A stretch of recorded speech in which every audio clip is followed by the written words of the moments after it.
Good morning. Welcome to the Unitarian Universalist Society of Geneva.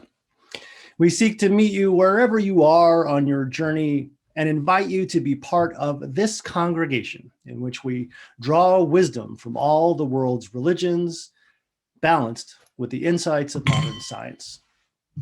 We seek to build a diverse, beloved community within our virtual walls and hope to inspire and accompany one another as we act for peace and justice in our larger world.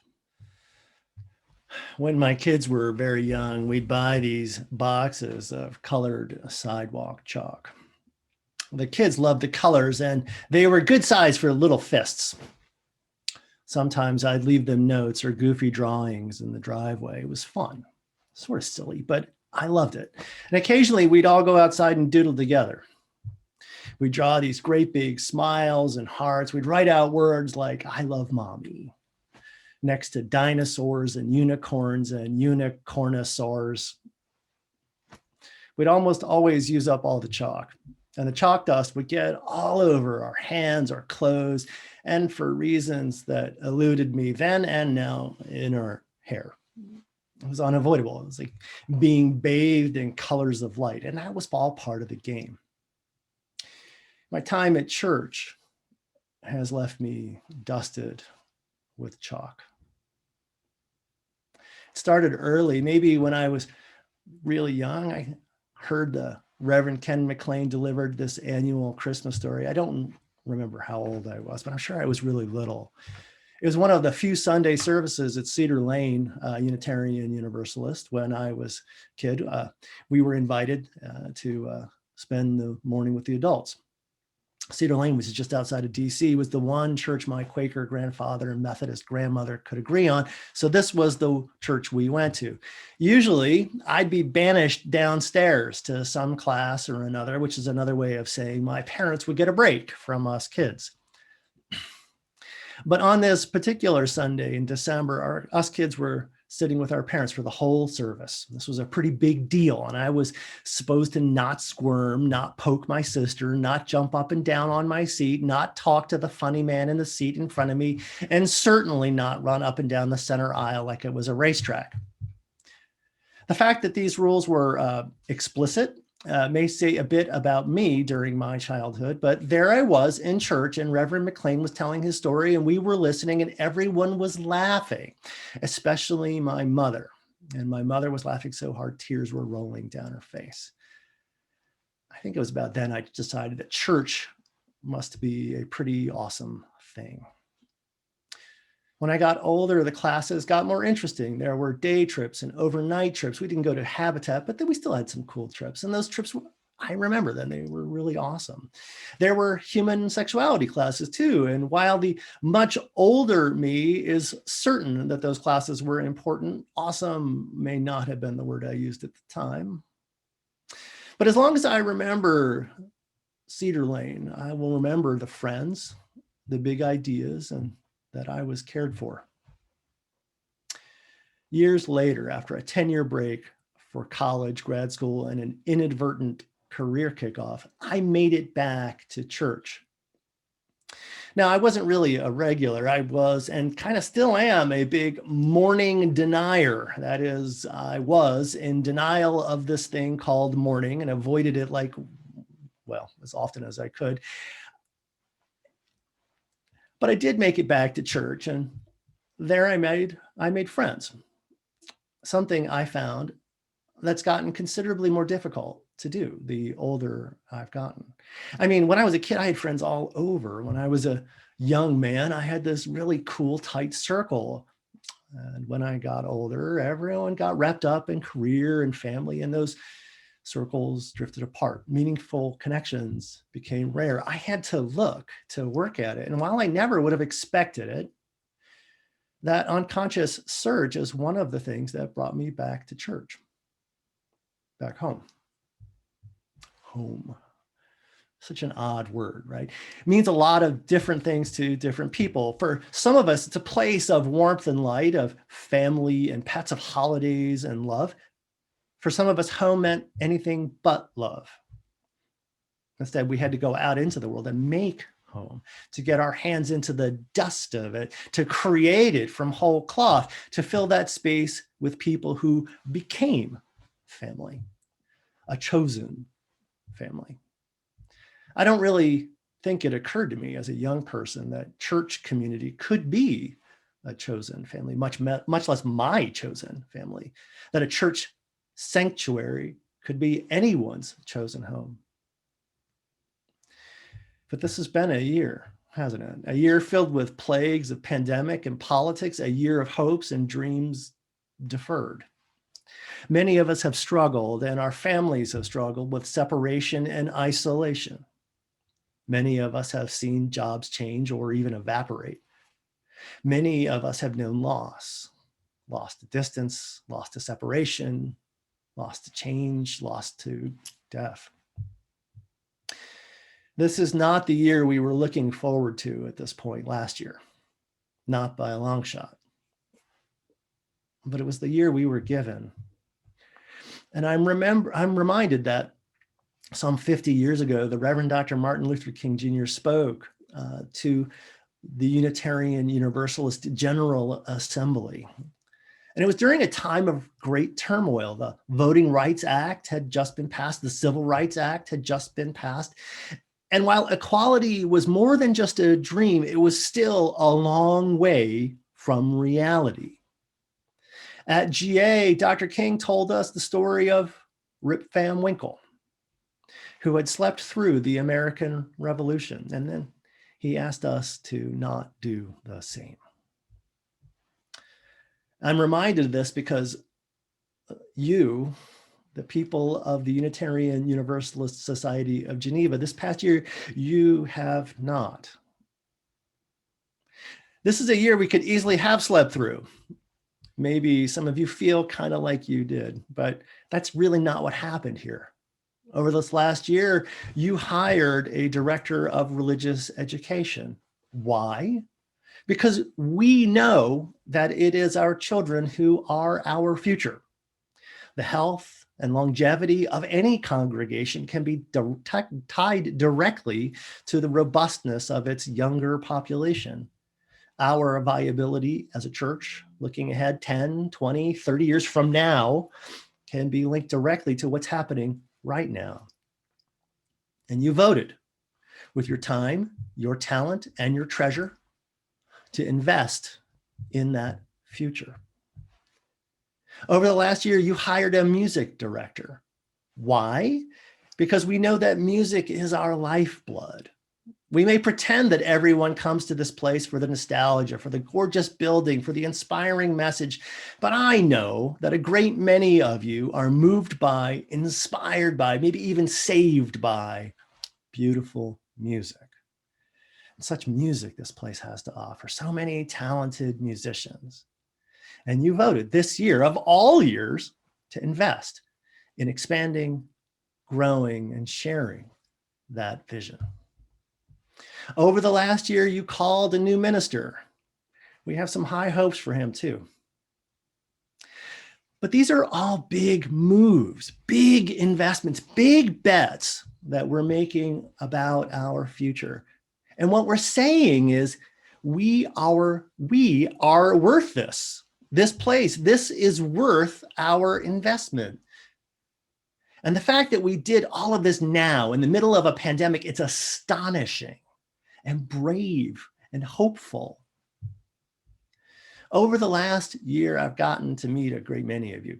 God, I wish how we could have met all of you, but I've had more Zoom meetings that can be counted. And before the weather became all Chicago on us, I met a couple hundred of you out on the lawn in front of our church under a tent, distanced and masked. And yeah, it wasn't ideal for sure. And it was a far cry from a jam-packed coffee hour picnic or dinner gathering, all of which I like to believe lay in our collective future. But still, it was remarkable.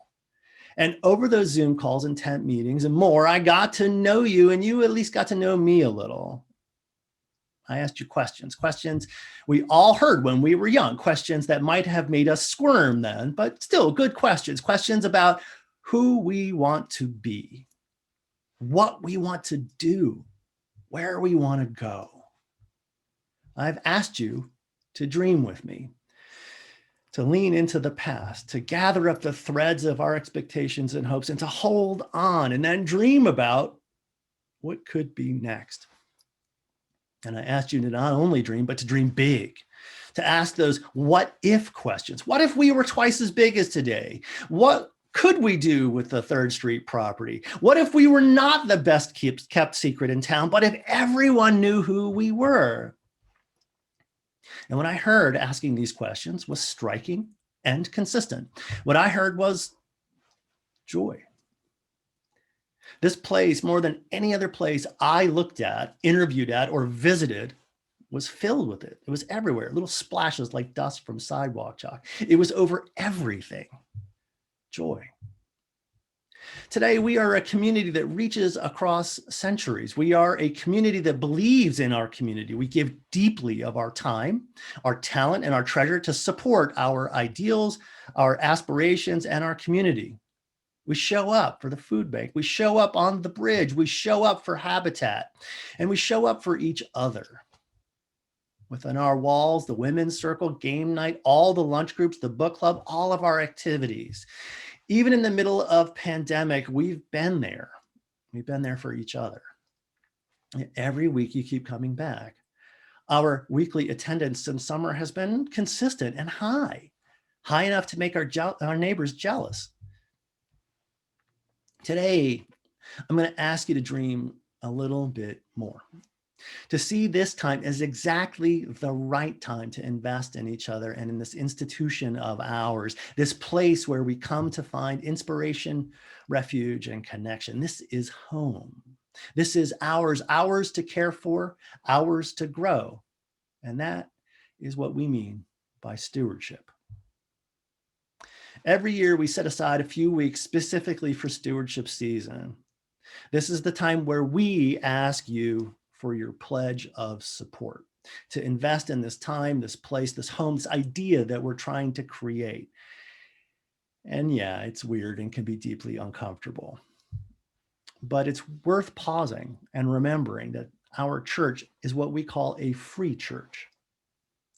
We're here only by, for, and through the goodwill, good grace, and generous giving of its members. There is no grant that funds us, no endowment from billionaires like Bill Gates or Jeff Bezos, no support from a diocese or large organization or sustaining body. All of our activities, facilities, and staff are supported wholly and completely through our gifts.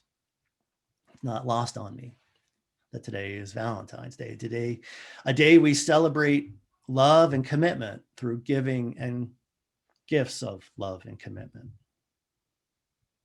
And I want to say that this year, perhaps more than any other year, is a year where we need to show the love. We need each other, but we need our help. We need your help. The last few years have been hard on us as an institution, just as it's been hard on us as a family. While we've been astonishingly generous and inspiringly devoted to this place and our shared dream, the fact of the matter is we made a big bet last year, and honestly, we're just not as big as we once were. Some of our beloved friends and family have drifted away. Some have left for the happy isles. And while some new friends have joined and some have come back, the truth is we still have a long way to go to meet our needs, to live into our vision, to make good on that big bet, those big hires we made last year. We have a way to go to close the gaps and to live and lean into that thing called growth. We are in the grip of a long winter, but spring is coming. For much of this past year, it's been enough to just survive. God knows, just hanging on has been hard, but every day we face trials and stress and change at home and at work, locally and nationally. Yeah, it's been grueling and grinding. Personally, I think the least the Biden administration should be doing is sending us all a "I survived 2020" t-shirt. But it is my aim here to do more than just survive. While we are dreaming about the day when the pandemic is behind us, I want us to imagine doing more than just breathing a sigh of relief. I mean, yeah, we're totally going to do that. But what I want us to do is imagine not just surviving, but thriving. Someday, hopefully someday soon, our kids will be going back to Habitat for Humanity to experience, as Andy said, firsthand, that a job well done is a day well spent. But that's not all. I imagine that our kids will be doing overnights and not just spectacular sleepovers in our amazing church sanctuary, but heading out into the greater area. I'd love to see our youth traipsing all over Northern Illinois and beyond. Why not? The world is a great, big, and amazing place, and our UUSG ship of the imagination is just some vaccines away from launch. I want to be ready. One of the lessons we've learned from the pandemic is that there are members and guests who wish they could join us, but are not always able to do so. They're traveling or recuperating or worried about the weather. What this past year has shown us is that with technology and an investment in technology and all of this experience we've had with it, we know that we can not only fix this issue, but we know how to fix this issue and we can make it better.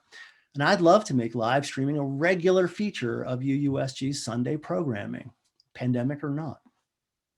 Your staff here at UUSG is one of the most talented and giving I have ever heard of, much less had the joy of working with. They make the experience here sparkle, and they do so at a time when we could all use a little more sparkle. It's your gifts that make their salaries more just, more fair, and more equitable. And we're looking to expand that team, to fill in some of the holes left by departing friends, to help more and more of our visitors, our guests, and our members to find their home here at UUSG. And that's just some of the things we're aiming at. Over the next few weeks, you'll be hearing from us, both here on Sunday, but also during the week. You should expect a letter in the mail. And I'm going to ask you to not just put that aside with that note about your extended car warranty. Look the letter over. Take it as your personal invitation to dream about our future. The future of this place where we are defined not by what we take, not by what we can get, but what we can give. And ask yourself what you can do to make this place, this home, this family, more of what it could be. And when you hear from the stewardship team, share that, share those dreams, listen to theirs, and get inspired. What I want us to do is get in the habit of dreaming about more. This isn't about greed, it's about growth. And this is the perfect time to be collecting seeds for planting. What our dreaming is creating is direction. What we're planting for is that next step. So dream big. And as we move forward, we'll be talking about the steps, making the plans that can take us from here to there. As we turn to the close, I just want to say something to you all gathered here. I want to express my gratitude. I am grateful for your confidence, for your support, for your kindness, compassion, and friendship. A year ago, I could not have imagined today. A year ago, I could not have imagined the road that led to today. But today, I am looking at you. I am looking at tomorrow. And I cannot imagine a better place to be or a better people to dream with. I'm so happy to be home. This past year was not the year we asked for. Our dream together is that the next one will be all about more laughter, more love, more connection, more us, and more joy. Someday soon we'll be there on 2nd Street. The dreaming time will be over, at least for now. And to celebrate, I'll bring a big box of chalk and together we'll wear them all down nubs, drawing silly things on the sidewalks. The chalk will get all over our hands and clothes and probably even our hair. It'll make a right mess and it'll be glorious. For now, though, I'd like to conclude with something we usually do earlier. So with our mics still muted, I'm going to remove the Zoom spotlight for a moment. And what I want you to do is hit the button in the upper right-hand corner of the screen, if you can, the one that says View. And I want you to pull that down until it says Gallery, and you click on that.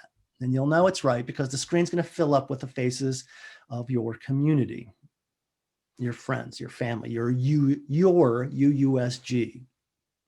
And in the spirit of our friend, the Reverend Dr. Otis Moss III of Trinity Church here in Chicago, I want you to pick a square and turn to that neighbor and say, neighbor, oh neighbor, we are the people that dream big. Thank you. May it ever be so. Happy Valentine's Day. I love you. Amen.